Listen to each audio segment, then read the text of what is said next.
Greetings, members one and all of the Salivation Nation. The IMF has proposed a new Bretton Woods agreement, but this will not play a role. Let's explore.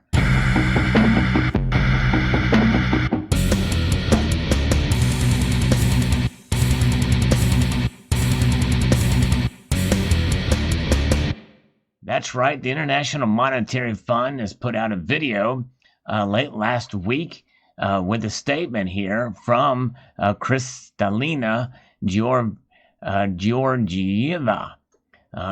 Anyway, she's not American. I don't know how to pronounce her name. But I'm going to read this to you. I'm going to kind of pick this apart with an article from Kitco, as this was shared with me by several in the community. First, want to thank Dr. Ernest Kwamina Addison for his excellent remarks and contributions as a chairman of the IMF's Board of Governors, reflecting on the dramatic change in the world over the last year. I paid a visit to Bretton Woods, New Hampshire, where 44 men signed our Articles of Agreement in 1944. Our founders faced two massive tasks: to deal with the immediate devastation caused by the war and to lay the foundation for a more peaceful and prosperous post-war world. At the conclusion of the conference, John Maynard Keynes captured the significance of international cooperation as hopes for the world. If we can continue, the brotherhood of man will have become more than a phrase, he said. As we look forward to welcoming Andorra as our 190th member, that's the little nation nestled between France and Spain, the work of the IMF is a testament to the values of cooperation and solidarity on which a sisterhood and brotherhood of humanity is built. I just love that globalism and inclusion and virtue signaling in that statement. Today, we face a new Bretton Woods moment, a pandemic that has already cost more than 1 million lives, an economic calamity that will make the world economy 4.4% smaller this year and strip an estimated $11 trillion of output by next year. An untold human desperation in the face of a huge disruption and rising poverty for the next time in decades. You know, it's interesting. I'm going to stop right there and reflect upon what the Bretton Woods Agreement was about. It essentially was a false or a feigned gold standard. The dollar was backed by gold, and all nations would use the dollar as a world's reserve currency because it was backed by gold. Well, Nixon took us off that standard, but we're still in a sense under the Bretton Woods Agreement because the dollar's become as powerful as it is after the petrodollar, and that basically saved Bretton Woods by Henry Kissinger in 1973. But she invoked the name John Maynard Keynes, who, as you may understand from your economic studies, was the founder of Keynesian economics, which is demand side and essentially what would be the father of modern monetary theory. That's massive liquidity into the markets, massive supply of currency out there, and dilution of the of currencies in the world today. So him and others that were architects of this Bretton Woods Agreement, you know, it basically was a big step in getting rid of the gold standard. So here, as we continue with this, that the author here, Kristalina Georgiana, here, who is the managing director in Washington, D.C., for this Bretton Woods moment, continues. I urge you to continue to support for workers and businesses until a durable exit from the health crisis. We have seen global fiscal actions of $12 trillion. Major central banks have expanded balance sheets by $7.5 trillion. These synchronized measures have prevented the destructive macro financial feedback we saw in previous crises. But utmost, all countries are still hurting, especially emerging market and developing economies. And while the global banking system entered the crisis with high capital and liquidity buffers, there is a weak tail of banks in many emerging markets. We must take measures to prevent the buildup of financial risk over the medium term. We face what I have called a long ascent for the global economy, a climb that will be difficult, uneven, uncertain, and prone to setbacks.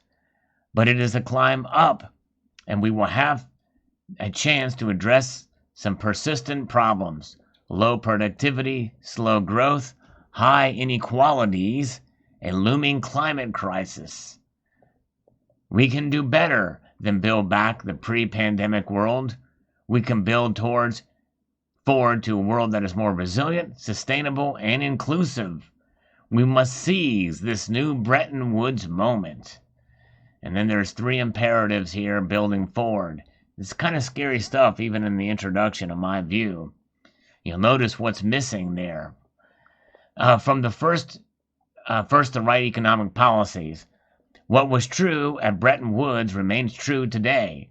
Prudent macroeconomic policies and strong institutions are critical for growth, jobs, and improved living standards. One size does not fit all, says a global organization here that wants to really do that, because it sounds like she was wanting to do this, to make one size to fit all. Policies must be tailored to individual country needs. Support remains essential for some time. Withdrawing it too early risks grave and unwarranted economic harm. The stage of this crisis will determine the appropriate shape of the support, generally broader early on and more targeted as countries begin to recover. Strong medium-term frameworks for monetary, fiscal, and financial policies, as well as reforms to boost trade, competitiveness, and productivity can help create confidence for policy action now while building much-needed resilience for the future. That includes keeping a careful watch on risk presented by elevated public debt. We expect 2021 debt levels to go up significantly. That's a no-brainer for sure, up around 125% of GDP in advanced economies, 65% in emerging markets, and 50% in low-income countries. The fund is providing debt relief to its poorest members, and with the World Bank, we support extension by the G20 of the Debt Service Suspension Initiative. Beyond this, where debt is unsustainable, it should be restructured without delay. So restructuring the debt basically ties upon what we talked about with LIBOR and moving into this new movement. I talked about that in a live stream on a Sunday Night Market Watch. Beyond this, where debt is unsustainable, it should be restructured without delay. We should move towards debt transparency and enhanced creditor coordination. I am encouraged by the G20 discussions on a common framework for sovereign debt resolution, as well as on our call for improving the architecture for sovereign debt resolution, including private sector participation. We are there for our members' countries, supporting their policies. Policies for the people, which is the second imperative. So in other words, strong health systems, rising inequality and rapid technological change, demand for strong education and training programs, gender equality for a global game changer, and investing in our young people and expanding internet access, climate change being the third imperative. And so all these things are kind of touchy-feely. One thing to do that essentially it's steering morality in some of these countries. Very interesting indeed. And this is kind of what kind of globalists do. And this is an enhanced understanding of where this is and what the role the IMF will play through this. Seizing the moment from Keynes, the bigger thing, building a more sustainable and equitable world. Our founders did it, now it's our turn. So that's right. It's very interesting, scary, I think. And when you look at behind the scenes, some of the stuff, the platitudes may sound good in theory, but it sounds like more of a global, really in a sense, a globally managed economy and system here. But what does Kitco have to say about this? Notice what's missing from this. What's added is gender equality and climate change, but gold is nowhere to be found in this. So this is from Neil Christensen talking about the global COVID-19 pandemic has wreaked untold damage in the global economy. And as a result, ahead of its annual general meeting, the IMF is calling for the creation of a new Bretton Woods moment, they call it, but really it's kind of an agreement. From the managing director from the IMF, Kristalina Giovanni, we've read that statement, highlighted how nations have come together to solve the issues created by the coronavirus that's killed more than 1 million people. But gold investors have jumped on the commentary as the IMF supporting the ideal of a new gold standard. However, the commentary did not mention gold once. The Gold Telegraph here said, as I've laid out for years, gold is on its way back to a monetary policy in a direct way. The IMF last week confirmed they will not sell gold reserves. Now they are calling for a new Bretton Woods arrangement. Welcome to the era of gold. IMF calls for a new Bretton Woods, a new gold standard. Sit tight. But there's no mention of it. A new Bretton Woods moment, and this is where that is. Some of these different places here. And but nonetheless, instead of adopting a new global currency model, Georgieva said it is now the time for nations to come together to work to solve issues that are impacting the global economy. We have a stance to address some persistent problems: low productivity, slow growth, high inequalities, climate change. We can do better and build back the pre-pandemic world and build forward to a world that is more resilient, sustainable, and inclusive. So far this year, global fiscal monetary policies have pumped more than $12 trillion into financial markets. Meanwhile, central bank balance sheets have grown by more than $7 trillion. Georgieva said that more stimulus will be needed to support the global economy. So just more printing of money is going to solve all of our problems, according to her. The first Bretton Woods conference in 1944 established the U.S. dollar as a reserve currency, which was pegged to the price of gold. The agreement looked at preventing competitive devaluations of currencies and promoting international economic growth. Looking to the future, Georgieva said that the new framework should deal with issues like restructuring unsustainable debt, investing in young people to make sure there is access to healthcare and education, and deal with climate change.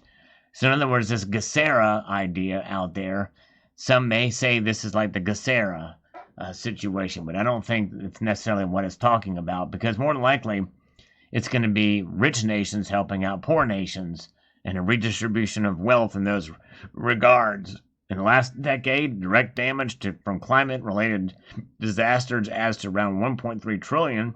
If we don't like this health crisis, we will not like the climate crisis one iota, she said. Our research shows that with the right mix of green investment and higher carbon prices, we can steer towards zero emissions by 2050 and help create millions of new jobs. Sounds like the Joe Biden version of the plagiarized New Green Deal on a global scale.